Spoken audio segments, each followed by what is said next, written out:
के तीसरी देवी यानी माता चंद्रघंटा की कथा। माता चंद्रघंटा तीसरी नवदुर्गा है। उनका नाम चंद्रघंटा है। चंद्रघंटा के अलावा चंद्रखंडा, चंडिका और रणचंडी के नाम से भी जाना जाता है। ऐसा माना जाता है कि माता अपनी कृपा, बहादुरी और साहस से लोगों को पुरस्कृत करती हैं। इनकी कृपा से इनके भक्तों के सभी पाप, कष्ट, शारीरिक कष्ट, मानसिक कलेश और भूत प्रेत बाधा भी दूर होती है। आइए सुनते हैं माता चंद्रघंटा से जुड़ी पौराणिक कथा। प्राचीन काल में देवताओं और असुरों के बीच काफी लंबे समय तक युद्ध हुआ। उस दौरान असुरों का राजा महिषासुर था और देवताओं के स्वामी इंद्र थे। युद्ध में असुरों की जीत हुई और महिषासुर ने देवलोक पर विजय प्राप्त करके भगवान इंद्र का सिंहासन हासिल कर लिया।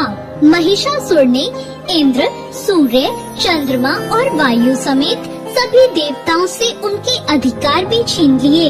स्वर्ग से निकाले जाने के बाद सभी देवतागण इस समस्या से निकलने के लिए त्रिदेव ब्रह्मा, विष्णु और महेश के पास गए। वहां जाकर सभी देवताओं ने असुरों के किए गए अत्याचार और उनसे छीने गए सभी अधिकारों के बारे में भगवान को बताया।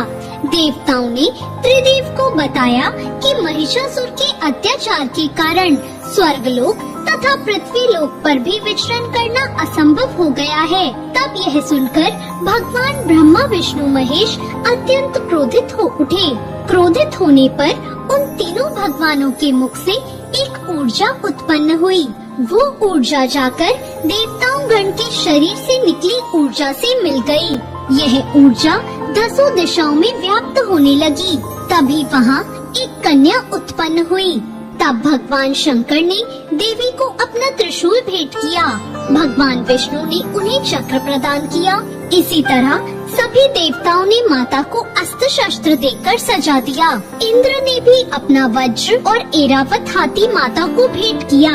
सूर्य ने अपना तेज, तलवार और सवारी के लिए शेर प्रदान किया। तब देवी चंद्रघंटा सभी शस्त्रों को लेकर महिषासुर से युद्ध करने के लिए युद्ध भूमि में आ गई। उनका यह विशाल रूप देखकर महिषासुर भय से कांप उठा।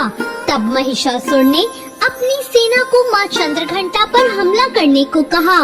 कहते हैं कि महिषासुर की विशाल सेना क्षण भर में माता के कोप से नष्ट हो गई। चंद्रघंटा माँ ने राक्षसों के समूह का संहार करने के लिए धनुष की टंकार को धरा।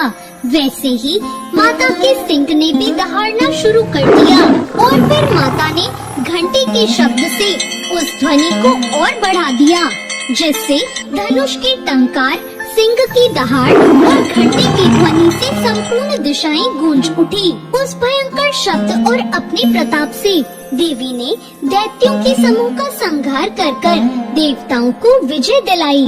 इस तरह माँ चंद्रघंटा ने असुरों का वध किया और देवताओं को अभय दान देते हुए अंतर्ध्यान हो गई। नवरात्रि के तीसरे दिन माता दुर्गा के चंद्रघंटा स्वरूप की विधि विधान से पूजा करें और इस मंत्र ओम देवी चंद्रघंटाय नमः का जाप करें। इसके बाद माँ चंद्रघंटा को सिंदूर, अक्षत, गंध, धूप, पुष्प आदि अर्पित करें।